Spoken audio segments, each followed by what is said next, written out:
Shalom Bapak Ibu Saudaraku, kita kembali merenungkan firman Tuhan tentang seputar doa memaknai kehidupan di dalam kekristenan.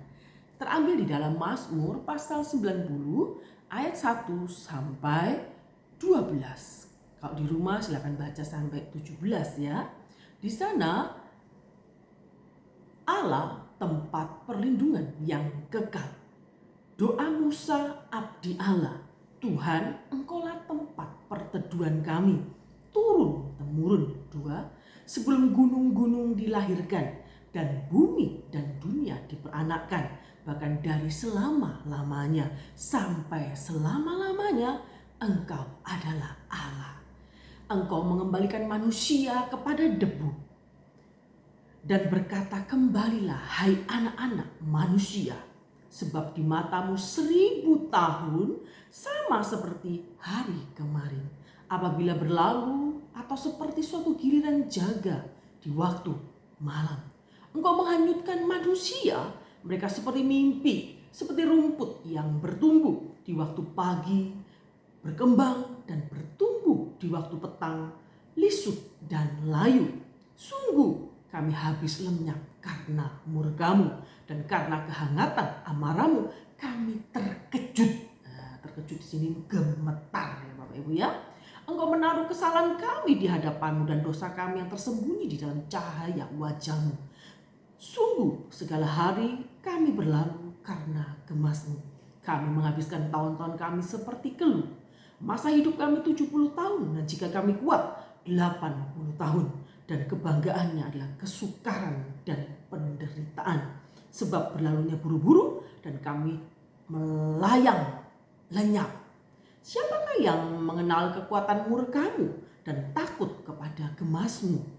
Ajarlah kami menghitung hari-hari kami sedemikian sehingga kami beroleh hati yang bijaksana. Bapak Ibu Saudaraku, jangan lupa like dan subscribe bagi yang baru pertama mendengar channel ini. Terima kasih sudah bergabung dengan kami. Hari ini kita akan berbicara tentang perenungan tentang kekekalan Allah itu bagaimana, dan doa orang benar itu memaknai kehidupan. Mari kita akan pelajari. Banyak kali orang Kristen berdoa itu selalu mengutarakan segala kebutuhan hidupnya. Setelah selesai ya amin, ya gitu Bapak Ibu ya. Akhirnya kehidupan doa itu tidak sebatas ya begitu-begitu saja, sehingga membosankan. Kadangkala orang tertidur di dalam doanya Bapak Ibu ya.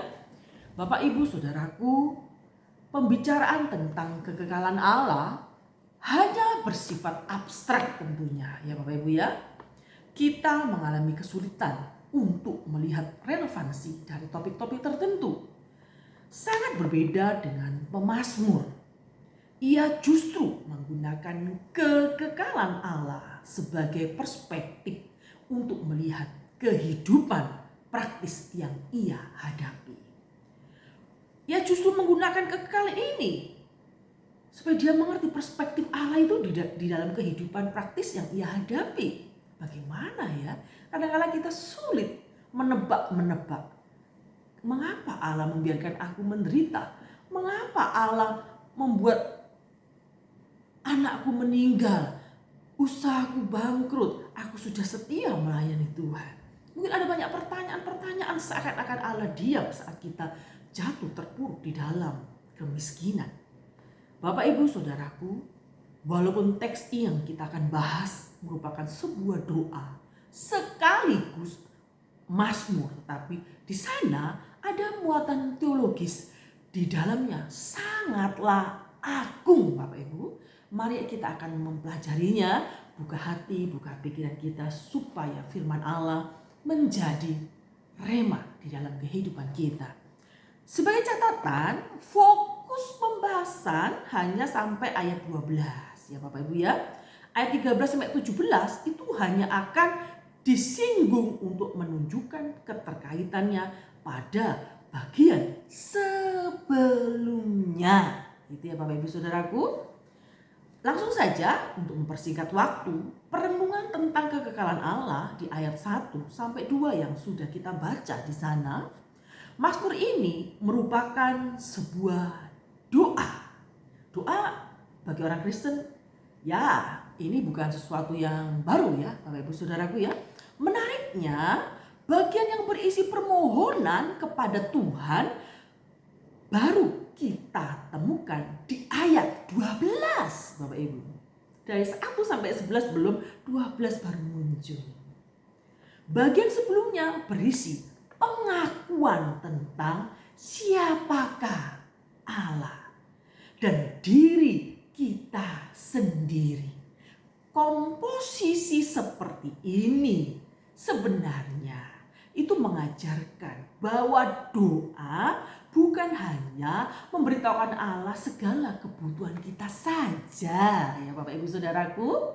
Ingatlah, tetapi mengungkapkan apa yang kita tahu tentang Allah. Jarang kan kita berdoa seperti ini Bapak Ibu Saudaraku. Kita adalah ciptaan yang sangat terbatas. Siapa Allah yang kita sembah? Kita harus memahaminya tentunya. Kadang-kadang secara nalar itu abstrak Bapak Ibu. Maka di dalam doa kita seharusnya kita selama menjadi orang Kristen bertahun-tahun, pengenalan kita akan Tuhan itu harus bertambah. Sehingga di dalam doa kita mengungkapkan segala hal yang kita tahu tentang Allah. Itu mengajarkan kita untuk lebih dekat dengan Tuhan. Bapak Ibu Saudaraku, siapa Allah yang disembah dan kita akan mengenal diri kita dengan benar tentunya. Jadi kita tidak hanya Tuhan berkati aku kaya, berkati aku mobil, berkati aku pasangan hidup, berkati aku makanan, minuman secukupnya. Apa salah? Tidak ada yang salah Bapak Ibu. Semua boleh, tetapi kita akan belajar dari pemazmur. Pasal 90 ayat 1 dan 2 itu mengajarkan kita perenungan tentang kekekalan Allah. Bentuk permohonan ada di ayat 12, ayat 1 sampai 11. Tidak terdapat permohonan di sana. Kita adalah ciptaan yang sangat terbatas ya. Kita ini bukan orang yang maha pintar. Kalau ada orang terlalu sombong, merasa dirinya hebat, itu Anda termasuk orang yang membodohi diri ya Bapak Ibu Saudaraku. Kita adalah ciptaan yang sangat terbatas dan berdosa tentunya. Sehingga kita memerlukan kemurahan Allah terus-menerus di dalam kehidupan kita. Setuju Bapak Ibu Saudaraku? Penyebutan Musa sebagai abdi Allah di sini, di ayat ini sejalan dengan bagian Alkitab yang lain. Di mana ya kira-kira? Misalnya di Ulangan pasal 33 ayat 1. Yosua 1 pasal 1. Sebutan itu sebenarnya bukan sesuatu yang sembarangan ya Bapak Ibu Saudaraku. Sebagai contoh, Yosua baru disebut sebagai hamba Tuhan pada akhir pelayanannya. Yosua 24 ayat 29 kalau kita baca. Di awal kepemimpinannya, ia hanya disebut abdi Musa. Ingat ya, Yosua 1 ayat 1. Jadi Yosua baru disebut hamba Tuhan di akhir pelayanannya. Berbeda ya. Pada zaman sekarang ini orang baru melayani sudah dipanggil PS. Sudah dipanggil pendeta.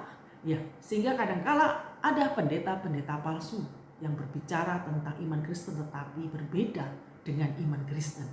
Jadi jangan pernah tertipu ya Bapak Ibu Saudaraku, segala sesuatu perlu diuji. Pengajaran yang kita dengar di media sosial perlu diuji kebenarannya. Bagaimana caranya? Sesuai dengan firman Tuhan. Kehidupannya harus berfokus kepada pengenalan akan Tuhan. Bapak Ibu Saudaraku, walaupun sebutan itu hanya dikenakan pada Musa dan beberapa tokoh tertentu di dalam Alkitab tentunya, Musa di Mazmur 90 bahwa dalam taraf tertentu semua orang percaya adalah hamba Allah. Setelah memohonkan hati yang bijaksana, ia menggunakan bentuk jamak, sayangilah hamba-hambamu. Bapak Ibu ya, di ayat 12. Ayat 13b sebagai hal yang terpenting itu adalah bekerja. Jadi banyak orang Kristen tidak mau bekerja tapi maunya berdoa terus. Ya berkatnya datang dari mana? Berdoa dan bekerja. Ya Bapak Ibu Saudaraku, tidak heran pada akhir Mazmur ia 2 kali memohon agar Tuhan meneguhkan pekerjaan hamba-hambanya di ayat 17. Kalau kita baca sampai ayat 17, satu perikop di sana. Dengan demikian, Mazmur ini diakhiri dengan konsep tentang abdi Allah. Bapak Ibu Saudaraku, abdi Allah. Mari kita akan mempelajari uniknya di dalam Mazmur 90 ini, Bapak Ibu Saudaraku. Ayat 1b sampai 2 itu menggambarkan kekekalan Allah dengan cara yang begitu indah. Penggunaan kata adalah, engkaulah tempat perteduhan kami. Dan engkau adalah Allah. Di sini menyiratkan sebuah fakta yang tidak pernah berubah di sana. Pemazmur tidak memakai kata menjadi ya Bapak Ibu ya, karena kata itu menyiratkan perubahan. Ingat ya Bapak Ibu ya, penggunaan kata dilahirkan, diperanakkan, bukan diciptakan atau dijadikan. Jadi turut mempertegas tentang kekekalan. Ya, berarti kalau menurut saksi Yehova, Yesus itu diciptakan ya, begitu ya Bapak Ibu ya. Ini salah ya Bapak Ibu ya. Ingat, engkaulah tempat perteduhan kami dan engkau adalah Allah, menyiratkan sebuah fakta yang tidak pernah berubah. Saya ulang ya, pemazmur tidak memakai kata menjadi. Kata itu menyiratkan untuk mempertegas suatu kekekalan di sana. Walaupun gunung dan bumi begitu besar dan sudah ada ya Bapak Ibu ya. Saya lahir gunung sudah ada. Papa mama saya lahir gunung sudah ada ya Bapak Ibu ya. Namun di mata Allah yang kekal semua itu ibarat seorang bayi yang baru ada di dunia ini. Begitu Bapak Ibu, Allah sudah ada dari generasi ke generasi. Jadi kalau ada orang Kristen yang tidak percaya Tritunggal, ya berarti bukan Kristen. Ya Bapak Ibu ya. Kalau Kristen progresif tidak percaya bahwa keselamatan itu hanya di dalam Kristus, ya berarti jangan jadi orang Kristen ya. Kita percaya Allah Tritunggal. Kita percaya kematian dan kebangkitan Yesus. Kita percaya Yesus itu adalah Tuhan dan Juru Selamat.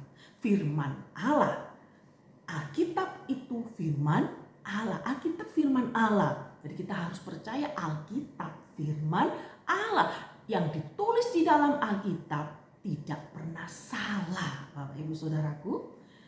Sejarah saja mencantumkan juga. Jadi apa yang ditulis di Alkitab semuanya itu diakui oleh sejarah. Jadi kalau ada orang bilang Alkitab dipalsukan dan sebagainya, sejarah menulisnya. Jadi kita tidak boleh menjadi orang yang buta sejarah. Ingat Bapak Ibu, Allah itu kekal adanya. Sebelum ada gunung, sudah ada Allah. Allah sudah ada dari generasi ke generasi. Dari kekalan. Dari kekekalan sampai kekekalan, dari kekal sampai kekal.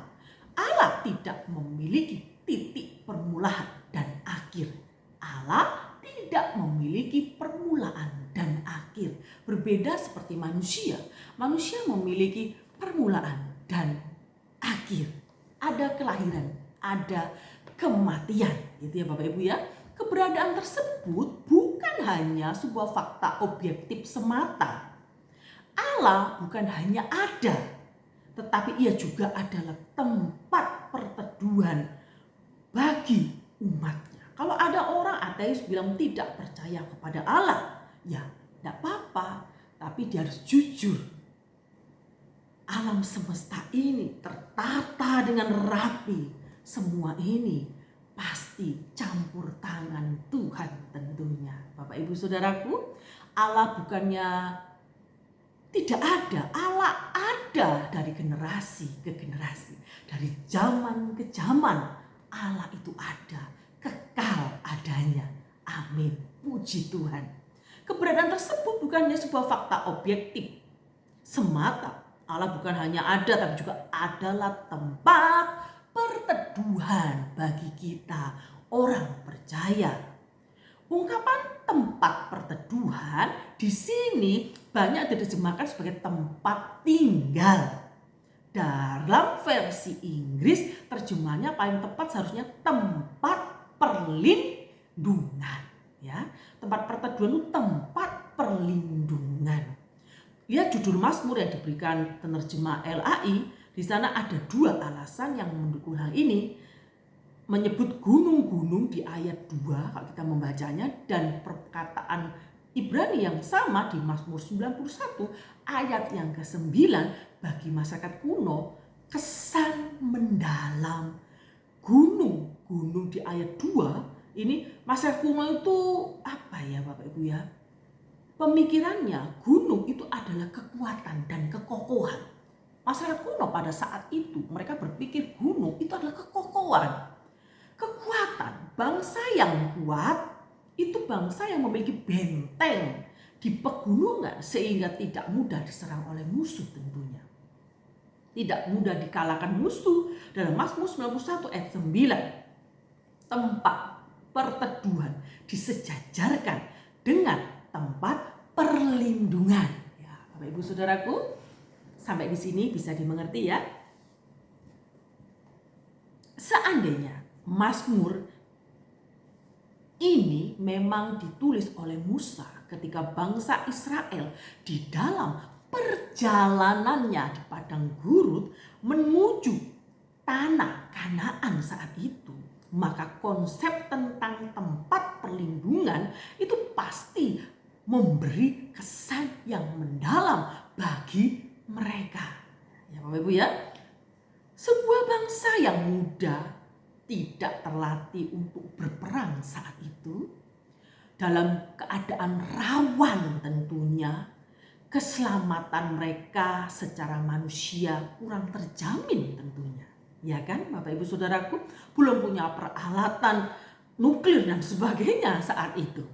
Bangsa manapun bisa dengan mudah menyerang dan menaklukkan mereka saat itu. Bagaimanapun hal ini bisa terjadi tentunya. Secara akal manusia kita berpikir bahaya ini ya, bahaya, nggak masalah kah, nggak bahaya kah, begitu ya. Mengapa? Karena Tuhan adalah tempat perlindungan bagi mereka, bagi bangsa Israel saat itu.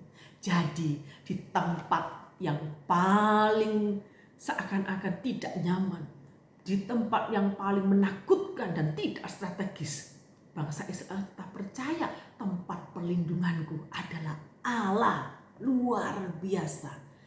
Ada banyak di antara kita saat mengalami himpitan, tempat perlindungannya bukan kepada Allah, tapi kepada ilah-ilah lain, kepada dukun, kepada orang-orang pintar, mungkin kepada pejabat, orang-orang yang dianggap kaya yang bisa menolongnya. Bapak Ibu Saudaraku yang saya kasihi, kekekalan Allah dan kesementaraan manusia di sini dikontraskan. Manusia itu kesementaraan ya Bapak Ibu ya. Untuk memahami sesuatu yang diperlukan di dalam perbandingan, sebuah kontras berfungsi untuk apa? Untuk memperjelas atau ukuran suatu sifat yang akan dimaksud di sini. Ada pembandingnya supaya kita lebih paham Bapak Ibu ya. Demikian pula perenungan tentang kekekalan Allah akan menjadi lebih gamblang, akan menjadi lebih mudah untuk dimengerti Bapak Ibu ya, jika dibandingkan dengan kesementaraan manusia. Allah kekal, manusia mengalami kesementaraan. Hidup manusia ini sampai berapa lama Bapak Ibu Saudaraku? Ada sampai seumur hidup? Tidak ada. Ya Bapak Ibu Saudaraku, di ayat 3 kata mengembalikan atau kembali ya Bapak Ibu ya. Ingat, muncul 2 kali untuk menekankan bahwa manusia memang berasal dari debu. Kita ini berasal dari debu. Maka tidak perlu sombong ya Bapak Ibu ya. Ada banyak manusia itu mengerti sedikit aja sombongnya setengah mati. Ya, apalagi kalau sudah tambah pinter, sombongnya berlipat-lipat. Kita harus ingat, kita akan kembali ke debu. Yang menarik, kematian di sini sebagai gambaran kesementaraan. Ya, kalau Allah itu kekal dari generasi ke generasi, Allah tidak punyai awal dan akhir, manusia kesementaraannya di sana ada kematian. Ya, akan kembali ke debu. Tindakan Tuhan yang mengembalikan manusia kepada debu di sini itu maksudnya adalah kematian ya. Berbeda dengan Allah yang kekal, keberadaan manusia tergantung dengan Allah sepenuhnya. Jadi kalau ada orang berpikir Allah itu tidak ada, ya berarti kita menjadi orang-orang yang picik ya. Orang-orang yang tidak mau mengerti pekerjaan Tuhan dari awal sampai akhir. Semua pertolongan Tuhan, semua penyertaan Tuhan. Masakah kita tidak percaya Allah itu ada? Ya Bapak Ibu Saudaraku, kesementaraan hidup manusia di atas sangat dikontraskan dengan kesementaraan dan kekekalan ya di sana ya Bapak Ibu ya. Bagi Allah, ingat, 1000 tahun ibarat 1 hari atau 1 giliran jaga di ayat 4. Ini penggambarannya. Kita mungkin agak sulit memahami makna yang sebenarnya ya Bapak Ibu ya. Ungkapan ini kita akan terbiasa angka 1000 bukan sebagai angka yang terlalu besar ya.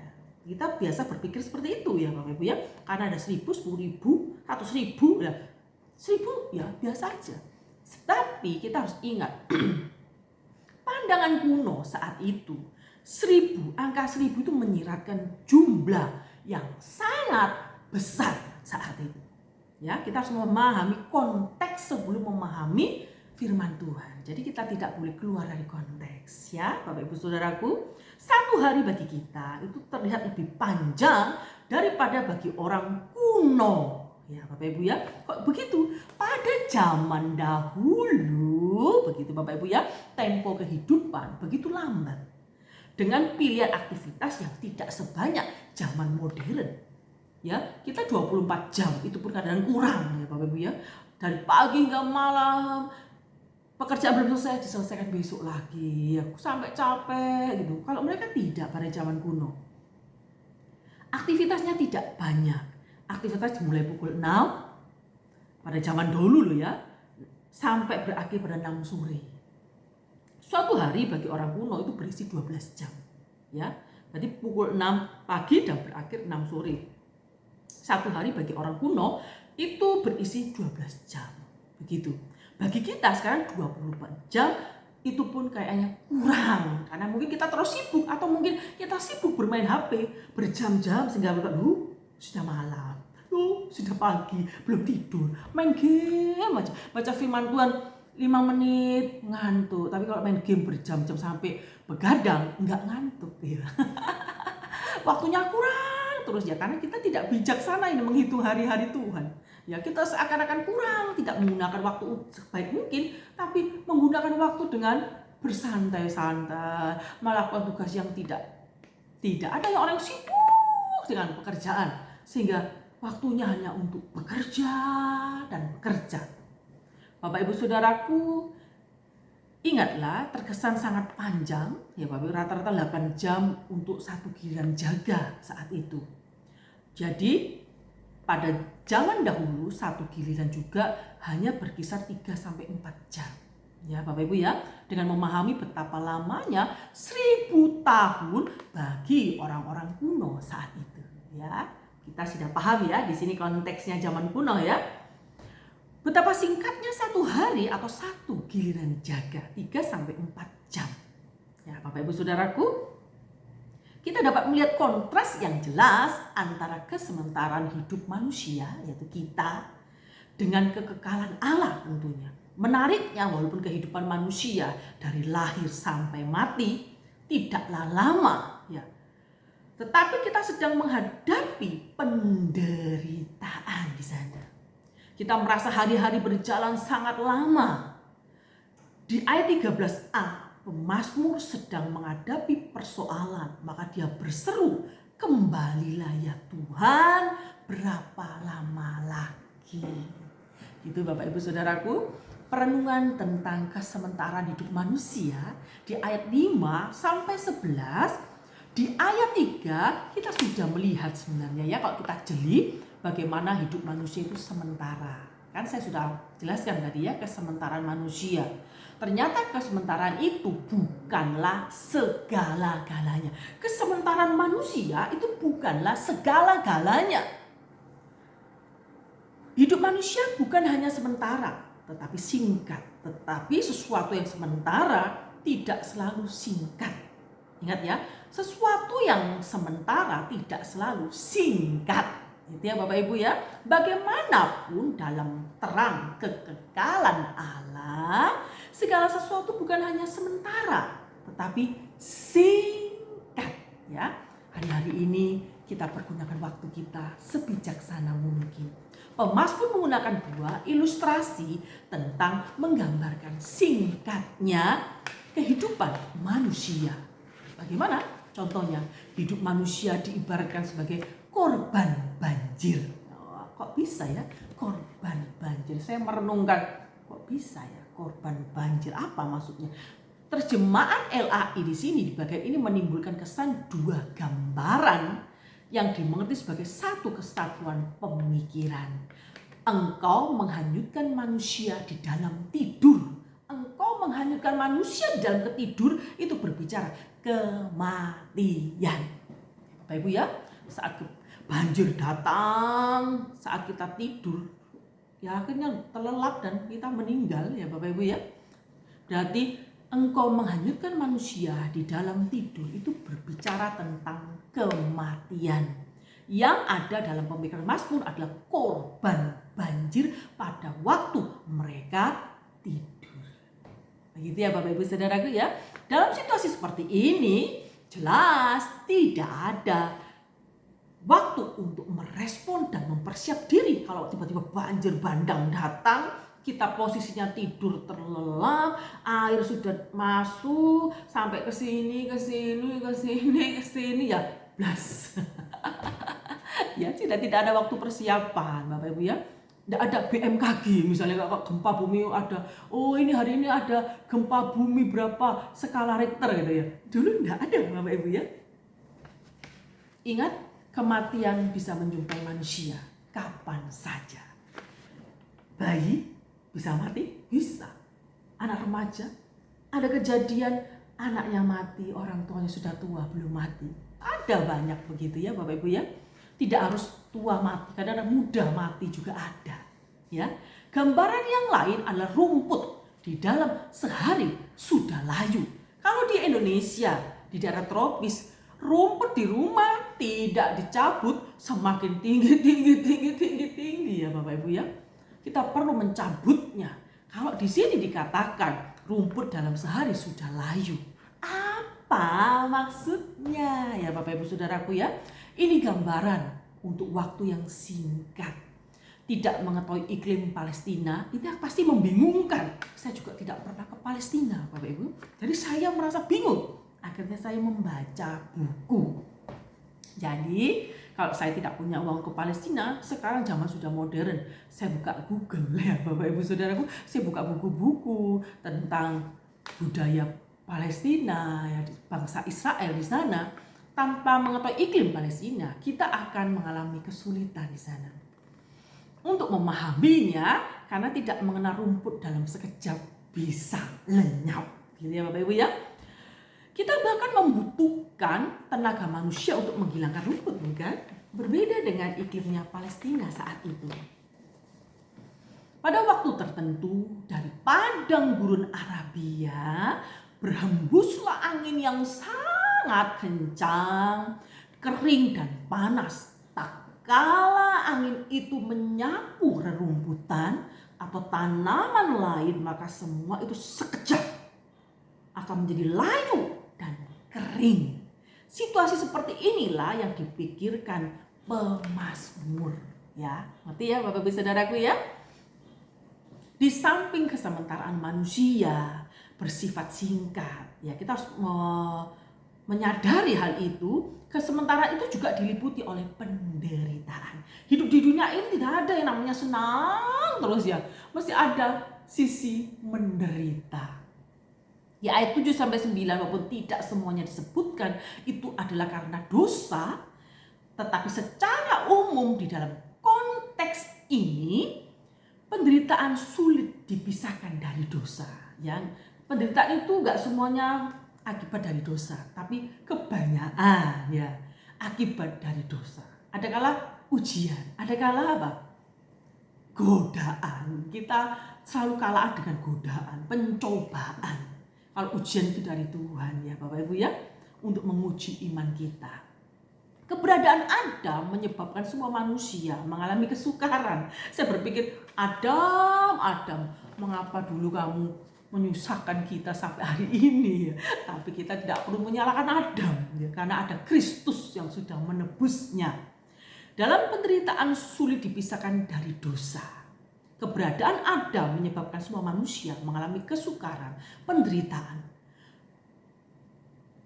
Musa sangat mungkin di situ untuk memikirkan penderitaan bangsa Israel. Ya Bapak itu di padang gurun akibat kesalahan mereka. Ia melukiskan betapa seriusnya murka Allah kepada bangsa Israel. Mereka di padang gurun bisa lenyap dan terkejut. Terkejut di sini artinya apa? Gemetar, takut Bapak Ibu. Ya, penderitaan tidak berhenti pada hukuman fisik. Ingat, Allah juga menghukum mereka dengan perasaan bersalah. Ya, kalau ada orang membunuh, masih ada perasaan bersalah. Tapi kalau ada orang membunuh sesamanya tidak merasa bersalah dengan bangga, berarti jiwanya sakit. Ini Bapak Ibu Saudaraku ya. Ingat di ayat 8, semua dosa transparan di hadapan Allah. Penggabungan ungkapan di hadapan Allah dalam terang wajahmu, dosa-dosa yang tersembunyi itu memberikan penegasan tidak ada satu dosa pun yang tersembunyi di mata Allah. Semuanya terlihat dengan jelas. Ya, jadi kita tidak perlu di hadapan Allah saat berdoa, oh tidak Tuhan, aku tidak berdosa. Tidak, Allah sudah tahu. Sebelum kamu ngomong, Allah tahu. Ya Bapak Ibu ya, kita harus mengakui dosa-dosa kita di hadapan Allah. Jadi kita menjadi orang yang tidak takabur gitu ya Bapak Ibu ya. Tidak cukup sampai di situ. Seluruh hidup manusia bahkan dapat disimpulkan satu kata, keluhan. Sepanjang hidup manusia banyak keluhannya daripada bersyukurnya. Kenapa? Penderitaan, sakit di badan ya Bapak Ibu ya. Kesulitan hidup. Dalam terang ditutupi di mata Allah bisa enggak? Oh, semua terang kelihatan di mata Allah. Walaupun kamu menyembunyikan apa-apa, Tuhan pasti tahu. Ingat Kain dan Habel, ya kan? Kain membunuh Habel. Kain seolah-olah dia tidak berbicara, Tuhan aku yang membunuh Habel. Enggak, tapi Tuhan tahu. Ya toh, Adam dan Hawa juga jatuh dalam pencobaan. Tuhan yang tahu, bukan terus dia bersembunyi takut. Tuhan tahu ya Bapak Ibu Saudaraku ya. Mungkin kita bisa membohongi publik dengan berpura-pura baik, tapi Tuhan tahu dosa kita. Maka berserulah kepada Tuhan, meminta pengampunan dosa. Tidak cukup sampai di situ, seluruh hidup manusia memang disibukkan dengan keluhan dan keluhan dan keluhan.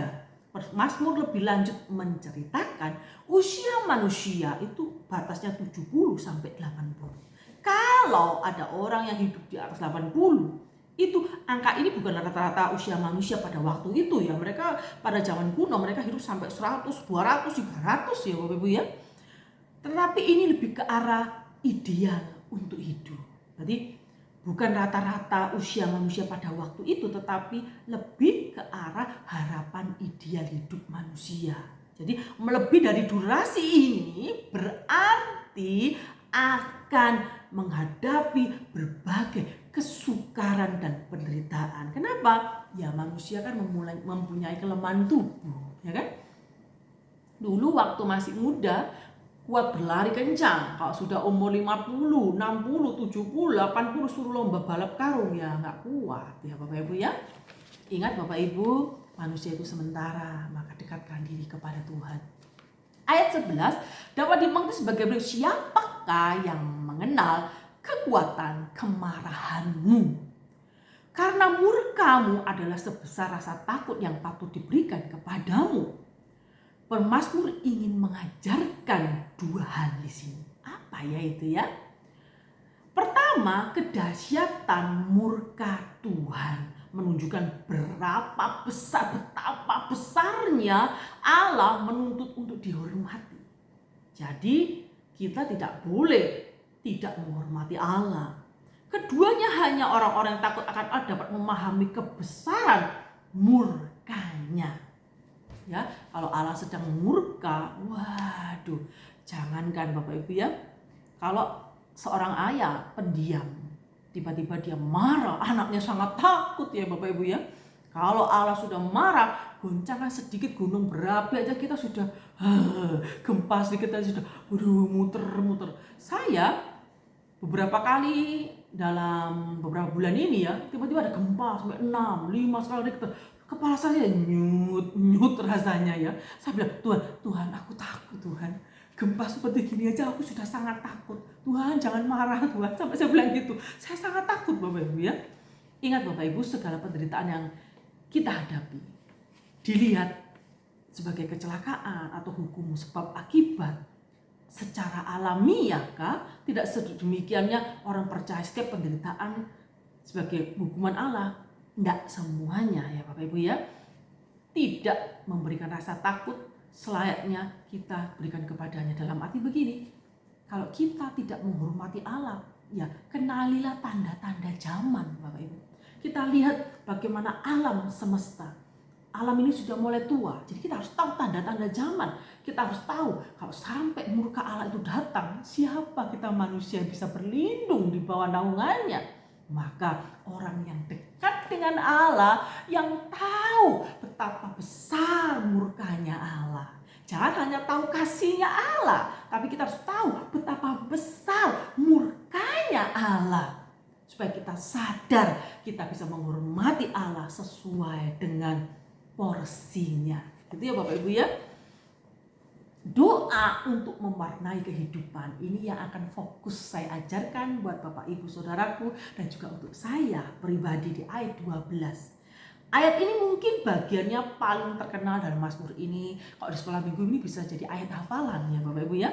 Pemazmur memohon agar Tuhan mengajarkan dia dan seluruh umat Allah untuk menghitung hari. Menghitung hari di sini bukan pakai kalkulator, menghitung hari di sini bukan pakai ilmu matematik, Bapak Ibu. Ya, tapi mengingatkan, menghitung itu membutuhkan pengajaran ilahi. Ya, bangsa Israel disuruh Allah untuk mengingat-ingat kebaikan Allah, karena seringkali bangsa Israel lupa dengan segala campur tangan Tuhan, keajaiban Tuhan, mujizat Allah, berkat Allah, sering lupa dengan hal-hal yang mereka inginkan seperti kelihatannya sepele. Bukankah itu sama dengan kehidupan kita? Bapak Ibu Saudaraku, pengajaran ilahi di sini menghitung hari, menghitung berkat-berkat Tuhan, menghitung penyertaan Tuhan, menghitung kasih setia Tuhan. Setiap hidup kita ini ada dalam perlindungannya, tempat perteduhan adalah Allah. Penjelasan ini sekaligus membantu kita untuk mengerti, menghitung. Tidak ada kaitannya dengan matematika seperti yang saya ngomong, bukan? Dalam konteks ini berarti mengevaluasi dan menilai kehidupan. Jadi orang Kristen harus bisa mengevaluasi. Orang Kristen harus bisa menilai kehidupan. Menilai tanda-tanda zaman. Orang Kristen harus bisa menghitung, mengevaluasi, menilai kehidupan ini. Jadi jangan terlena karena kita ini di sini hanya sementara hidup di dunia. Nanti kita akan menuju kekekalan bersama Yesus. Kita sebagai anak Tuhan bertanggung jawab selama hidup di bumi ini. Beritakanlah firman Tuhan, karena waktu ini sangat singkat. Kita tidak tahu kapan kita dipanggil Tuhan. Kita tidak tahu pada saat kita sakit dan tidak bisa berbuat apa-apa. Kita juga tidak tahu, karena hidup manusia sementara. Sementara Anda hidup, Anda harus berkarya bagi Kristus. Menghitung hari, ajari aku untuk menghitung hari. Itu adalah pengajaran ilahi, di mana Anda selalu diberikan kebijaksanaan Tuhan untuk mengevaluasi diri, untuk mengevaluasi kehidupan ini supaya menjadi bijaksana. Ya Bapak Ibu ya, jangan sembrono menjalani kehidupan di dalam kekristenan. Jangan aku sudah diselamatkan kok, santai wah. Orang lain nggak diselamatkan aja sibuk, aku santai aja. Jangan salah ya Bapak Ibu ya. Anda mengenal kasih karunia, Anda harus mengenal murkanya Allah. Ingat, itu suatu mata uang yang tidak bisa dipisahkan. Tujuan dari doa adalah hati yang bijaksana. Jadi setiap Anda berdoa kepada Allah, Tuhan berikan aku hati yang bijaksana, supaya aku mengerti kehendak-Mu, mengerti rencana-Mu di dalam kehidupan ini. Sehingga kalau ada rencana Allah yang besar, Allah turut mengajak kita di dalamnya. Bapak Ibu, jangan berpikir kapan aku punya mobil 10, kapan aku punya villa dan sebagainya. Semua boleh, tetapi setiap orang punya standar sendiri-sendiri. Tuhan memberikan berkat sesuai dengan kemampuannya sendiri-sendiri. Jadi jangan pernah melihat ke atas, di bawah pun juga ada yang lebih susah daripada kita. Jadi jangan banyak mengeluh, bersyukurlah kepada Tuhan ya. Dengan hikmat ilahi kita dapat mengenal jalan-jalan Tuhan. Jalan-jalan Tuhan itu tahu Bu Marta? Jalan-jalan Tuhan itu ya ketetapan Allah, kehendak Allah di dalam kehidupan kita. Bagaimana caranya? Ya baca Alkitab. Jangan apa kata pendeta si A si B sehingga kamu bingung sendiri. Baca firman Tuhan di sana dengan jelas pakai bahasa Indonesia, baca. Ya, Bapak Ibu Saudaraku, dengan hikmat ilahi kita disadarkan bahwa manusia itu terbatas adanya. Dan penderitaan itu hanya sebuah ajaran ilahi agar kita bersandar kepada Allah yang kekal. Dengan hikmat ilahi kita dimampukan berkata seperti Asaf, sekalipun dagingku dan hatiku habis lenyap, gunung, batuku dan bagianku adalah Allah selamanya. Puji nama Tuhan. Inilah kerinduan kita, beroleh hati yang bijaksana. Ajarlah mulai hari ini berdoa tidak hanya menuntut tentang berkat-berkat saja. Boleh berdoa minta berkat, sangat boleh. Tetapi ajari aku menghitung hari-harimu. Ajari aku bijaksana. Ajar aku mengenal Tuhan lebih dalam lagi. Pengenalan kita akan Tuhan akan bertambah saat Anda membaca firman Tuhan. Ada yang Anda tidak mengerti, Anda bertanya kepada Tuhan. Belum ada jawabannya, Anda membaca buku. Bertanya kepada pendeta dan sebagainya. Pengenalan Anda dari hari ke hari akan bertambah. Ini namanya belajar untuk mengevaluasi. Ya, ingat Bapak Ibu, hidup manusia sementara. Bijaklah dalam menjalani kehidupan 24 jam. Jangan digunakan dengan sembarangan. Gunakanlah untuk melayani pekerjaan Tuhan sesuai dengan talentamu. Tuhan Yesus memberkati aktivitas kalian semua dimanapun kalian berada. God bless you.